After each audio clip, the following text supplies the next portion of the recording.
Baik, terima kasih. Kembali lagi bersama saya Multo Seran di channel YouTube Pasar Jehamat.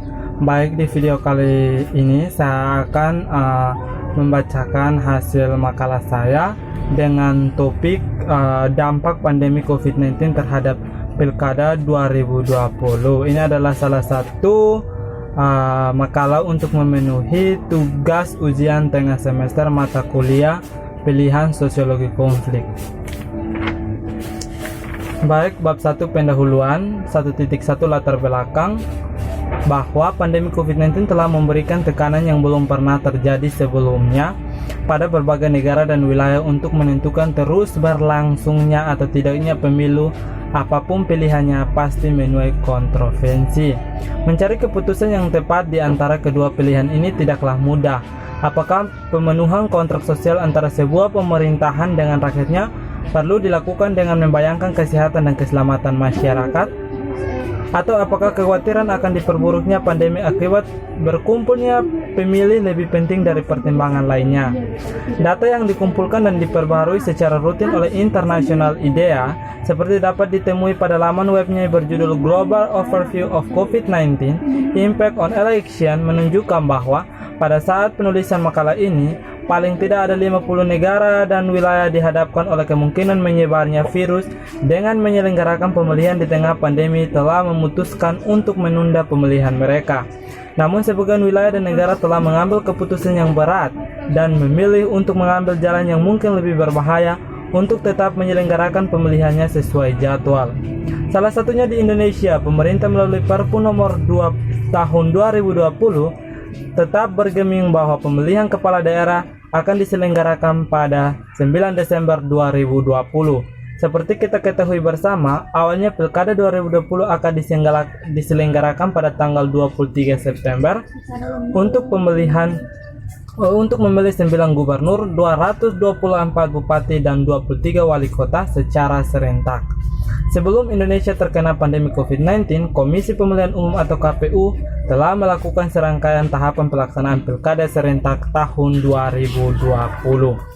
Rumusan masalah, di sini saya mengambil 2 rumusan masalah, yaitu yang pertama, bagaimana prinsip pelaksanaan Pilkada 2020 di tengah pandemi COVID-19.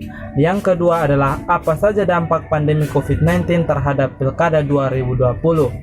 Tujuan penulisan makalah ini yaitu yang pertama, agar mahasiswa dan masyarakat dapat mengetahui bagaimana prinsip pelaksanaan Pilkada 2020 di tengah pandemi COVID-19. Tujuan yang kedua adalah agar mahasiswa dan masyarakat dapat mengetahui apa saja dampak pandemi COVID-19 terhadap Pilkada 2020.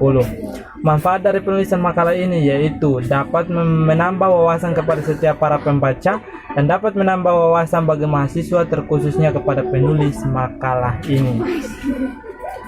Bab 2 pembahasan, bagaimana prinsip pelaksanaan Pilkada 2020 di tengah pandemi COVID-19. Badan Pengawasan Pemilihan Umum anggota Bawaslu Rahmat Bagja menjelaskan ada beberapa prinsip pelaksanaan pilkada di era new normal akibat pandemi COVID-19. Pertama adalah perlindungan keamanan jiwa dan kesehatan yang maksimal terhadap semua pihak yang terlibat dalam pelaksanaan pilkada, mulai dari hulu sampai hilir tahapan pilkada. Masalah keselamatan tidak bisa ditawar. Jangan sampai penyelenggaraan dan masyarakat tertular COVID-19. Jangan sampai ada klaster penyelenggaraan. Nah, ini tidak diharapkan. Katanya pada diskusi webinar mengawal demokrasi di tengah pandemi, menakar kesiapan Pilkada serentak 2020 yang diselenggarakan Indopolling Network Jumat malam tanggal 5 bulan 6 2020. Prinsip kedua adalah ketersediaan kerangka hukum yang adaptif tetap aktuabel dalam pelaksanaan pilkada. Kerangka hukum ini yang pro pada keamanan dan kesehatan semua pihak, jelas Bagja. Ketiga, lanjutannya bahwa dukungan anggaran dan logistik yang tepat waktu. Di setiap TPS disediakan masker, sarung tangan, dan hand sanitizer. Jadi pasti memerlukan anggaran. Logistik harus cukup dan distribusinya tepat waktu, ungkapnya alumnus Universitas Indonesia itu. Bagja melanjutkan yang tepat komitmen semua pihak untuk menjaga keterlanjutan tahapan pilkada yang jujur, adil, dan demokratis walaupun di tengah pandemi. Dia mengharapkan tidak ada diskriminasi antara paslon satu dengan paslon yang lain. Ini harus dipastikan, jangan sampai di masa pandemi, pasangan yang lain lebih diutamakan. Pengetahuan misalnya lebih diutamakan. Treatmentnya harus sama, harus memastikan juga penegakan integritas, kredibilitas, transparansi, dan akuntabilitas hasil pilkada. Jelasnya. Sementara itu, anggota KPU I Dewa Kade Wiarsaraka Sandi mengungkapkan penyelenggaraan pilkada di masa pandemi tentu ada standar kesehatan yang harus diadopsi untuk menjaga agar demokrasi dan pemerintah tetap berjalan, sementara keamanan dan kesehatan rakyat terlindungi. Dia menjelaskan KPU sedang merancang PKPU terkait tata kelola penerapan teknologi informasi di masa depan. Untuk menghadapi situasi yang berubah, maka harus dilakukan langkah-langkah penyesuaian ke arah itu. Selain itu, dalam rangka mengadopsi protokol kesehatan, KPU melakukan koordinasi dengan Kementerian Kesehatan dan BNPB serta pihak terkait lainnya untuk mendapatkan masukan tentang bagaimana standar kesehatan dalam tata kelola pelaksanaan pilkada nanti. KPU juga memikirkan suatu langkah, diharapkan ada kerjasama dalam hal bagaimana standar penanganan masalah kesehatan, sehingga KPU selaku penyelenggaraan akan fokus pada penyelenggaraan tahapannya. Jangan sampai tahapan tidak dapat diselenggarakan dengan baik, tandasnya. Yang kedua, apa saja dampak pandemi COVID-19 terhadap Pilkada 2020? Itu adalah pembahasan yang poin kedua, bahwa akibat pandemi COVID-19 ini, KPU akhirnya mengeluarkan surat keputusan KPU nomor 179-PL.02/KPT-01-KPU-Angka Romawi 3-2020 yang antara lain mengatur penundaan beberapa tahap Pilkada 2020. Di antaranya pelantikan dan masa kerja panitia pemungutan suara atau PPS, verifikasi syarat dukungan calon perseorangan, pembentukan petugas pemutakhiran data pemilihan atau PPDP, dan pelaksanaan pencocokan dan penelitian atau coklit, serta pemutakhiran dan penyusunan daftar pemilih. Penundaan beberapa tahapan pilkada di atas dapat menimbulkan berbagai dampak dalam penyelenggaraannya, baik yang bersifat positif maupun negatif. Dampak positif misalnya penundaan ini memberikan ruang bagi calon independen untuk menyiapkan persyaratan dukungan sebagai calon perseorangan. Partai politik juga bersifat relatif mengalami relaksasi dalam melakukan proses rekrutmen calon kepala daerah. Masalahnya dampak positif itu tidak dapat terlalu signifikan mengingat tenggat waktu perubahan jadwal penyelenggaraan hanya bergeser 3 bulan dari tanggal 23 September menjadi 9 Desember 2020. Nah, perubahan jadwal ini dianggap dipaksakan mengingat kenaikan jumlah kasus positif COVID-19 belum melandai dan usai. Apalagi hingga hari ini belum ada kepastian kapan pandemi ini akan berakhir. Kesan adanya paksaan atau keluarnya Perpu nomor 2 tahun 2020 memang kelihatan. Meskipun pada Perpu tersebut terdapat pasal yang mengatur bahwa Pilkada 2020 dapat ditunda apabila situasi tidak memungkinkan. Nah, pasal ini justru dianggap sebagai sesuatu yang tidak pasti, apalagi Perpu tersebut juga tidak mengatur persoalan anggaran dan apakah Perpu ini juga dapat menjadi dasar hukum bagi KPU untuk melakukan diskresi dalam menilai situasi pandemi COVID-19. Di suatu wilayah dapat dianggap mengganggu penyelenggaraan pilkada. Pertanyaannya, apakah KPU memiliki kewenangan tersebut? Ataukah kewenangan itu ada pada instansi lain? Misalnya Kementerian Kesehatan, sebagaimana yang berlaku pada Undang-Undang tentang Kesehatan. Kelonggaran pengaturan pada Perpu di atas bisa dianggap hal yang biasa, tetapi justru bisa menimbulkan persoalan baru.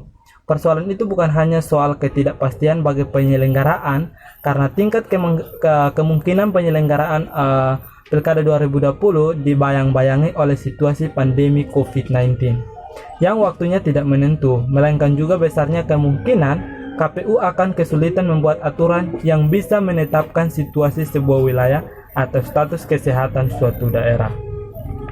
Pemilihan kepala daerah atau Pilkada serentak 2020 di tengah pandemi dinilai memberikan dampak positif bagi perekonomian nasional, khususnya pemesanan alat peraga kampanye. Pemilu punya dampak menaikkan gairah ekonomi terutama yang berkaitan banyak hal, entah itu pemesanan spanduk atau baliho atau kampanye, kata Direktur Eksekutif Indikator Politik Burhanuddin Muhtadi dalam webinar bertajuk Pilkada 2020 di tengah pandemi COVID-19 Minggu 9 Agustus 2020. Sosialisasi penyelenggaraan pilkada di masing-masing daerah juga menjadi salah satu instrumen keperluasan sosialisasi di media massa sehingga kebutuhan survei diyakini meningkatkan kegiatan perekonomian yang lesu di masa pandemi. Terlebih terdapat 270 daerah yang terdiri dari 9 provinsi, 37 kota dan 224 kabupaten yang akan melaksanakan pilkada serentak pada 9 Desember 2020. Bahkan sebelum penetapan pun ada banyak bakal calon yang bekerja untuk menaikkan popularitas, termasuk juga juga di media massa, media sosial dan seterusnya, ucap Burhanuddin. Menteri Koordinator Bidang Perekonomian Airlangga Hartarto mengatakan terdapat lebih dari 20 triliun rupiah dana yang beredar saatnya penyelenggaraan Pilkada 2020. Pilkada 2020 membutuhkan biaya 24 ribu rupiah triliun. Mungkin dana dikeluarkan para calon bupati, wali kota, gubernur itu bisa minimal 10 triliun sendiri. Sehingga saat pilkada kemungkinan 34 sampai 35 triliun, kata Airlangga dalam konferensi pers virtual pemilihan ekonomi nasional dan peningkatan pertumbuhan ekonomi Rabu 8 Agustus 2020. Direktur Eksekutif Perkumpulan untuk Penelitian dan Demokrasi atau Perludem, Titi Anggraini mencatat adanya dampak penundaan Pilkada 2020. Pilkada yang semula dijadwalkan pada 23 September 2020 itu terpaksa mundur menjadi 9 Desember 2020 akibat pandemi virus corona atau COVID-19 di Indonesia yang semakin masif. Penundaan tersebut telah ditekan Presiden Joko Widodo melalui peraturan pengganti Undang-Undang Perpu nomor 2 tahun 2020. Lalu apa saja dampak penundaan penyelenggaraan Pilkada serentak 2020? Yang pertama, dari segi hukum, KPU harus mengatur ulang teknis penyelenggaraan Pilkada 2020. Yang kedua, tata kelola teknis Pilkada beririsan dengan fase puncak penanganan COVID-19 oleh pemerintah. Yang ketiga, anggaran kandidat calon semakin membengkak untuk logistik. Keempat, dari segi sosial, memaksakan pilkada berakibat buruk terhadap citra pemerintah, DPR, dan KPU. Yang kelima, anggaran tambahan dibutuhkan untuk petugas dalam proses tahapan pilkada. Bab 3 penutup, kesimpulan. Pandemi COVID-19 telah memberikan tekanan yang belum pernah terjadi sebelumnya pada berbagai negara dan wilayah untuk menentukan terus berlangsungnya atau tidaknya pemilu. Apapun pilihannya pasti menuai kontroversi. Data yang dikumpulkan dan diperoleh secara rutin oleh International IDEA seperti dapat ditemui pada laman webnya berjudul Global Overview of COVID-19 Impact of Collection menunjukkan bahwa pada saat penulisan makalah ini paling tidak ada 50 negara dan wilayah dihadapkan oleh kemungkinan menyebarnya virus dengan menyelenggarakan pemilihan di tengah pandemi telah memutuskan untuk menunda pemilihan mereka. Namun, sebagian wilayah dan negara telah mengambil keputusan yang berat dan memilih untuk mengambil jalan yang mungkin lebih berbahaya untuk tetap menyelenggarakan pemilihannya sesuai jadwal. Badan Pengawasan Pemilihan Umum Anggota Bawaslu Rahmat Bagja menjelaskan ada beberapa prinsip pelaksanaan pilkada di era new normal akibat pandemi COVID-19. Pertama adalah perlindungan keamanan jiwa dan kesehatan yang maksimal terhadap semua pihak yang terlibat dalam pelaksanaan pilkada, mulai dari hulu sampai hilir tahapan pilkada. Masalahnya keselamatan tidak bisa ditawar. Prinsip kedua adalah ketersediaan kerangka hukum yang adaptif tetapi tetap akuntabel dalam pelaksanaan pilkada. Kerangka hukum ini yang pro pada keamanan dan kesehatan semua pihak. Ketiga, lanjutnya dengan anggaran dan logistik yang tepat waktu. Di setiap TPS disediakan masker, sarung tangan, dan hand sanitizer, jadi pasti memerlukan anggaran. Yang berikut melanjutkan yang keempat bahwa semua pihak untuk menjaga keberlanjutan tahapan pilkada yang jujur, adil, dan demokratis walaupun di tengah pandemi.